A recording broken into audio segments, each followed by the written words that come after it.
Il y a plein de possibles en fait dans la gravure. C'est ça qui est intéressant. Ça peut être quelqu'un qui veut vraiment être dans la maîtrise, ça peut être aussi quelqu'un qui veut être dans une expression plus libre. C'est technique, mais c'est pas qu'une technique dans laquelle on va s'enfermer. On n'est pas obligé de s'y enfermer. Dans la gravure, ce que j'aime, c'est graver avec des outils. Avec le berceau, on fait une manière noire, soit avec un burin, qui est un outil de coupe, on fait un dessin. Pour moi, une gravure à l'outil, c'est dessiner quelque chose avec un crayon sans gomme, puisque je ne peux pas gommer. Ce qui est fait est fait.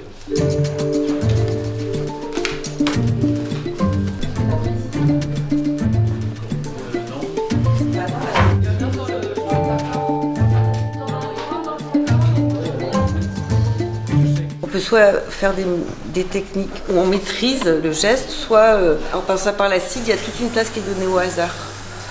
Donc on peut s'emparer du hasard ou pas, en fonction de ce qui apparaît, de ce qu'on a envie de faire. En fait, ici on a vraiment du matériel que je ne peux pas avoir chez moi, notamment les acides. Et moi j'aime bien travailler sur les empreintes. J'écrase beaucoup de végétaux avec des vernis mous.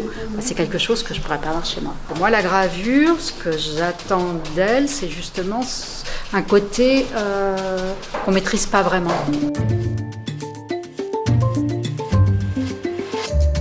Quelqu'un qui est débutant, je vais lui présenter des techniques de base.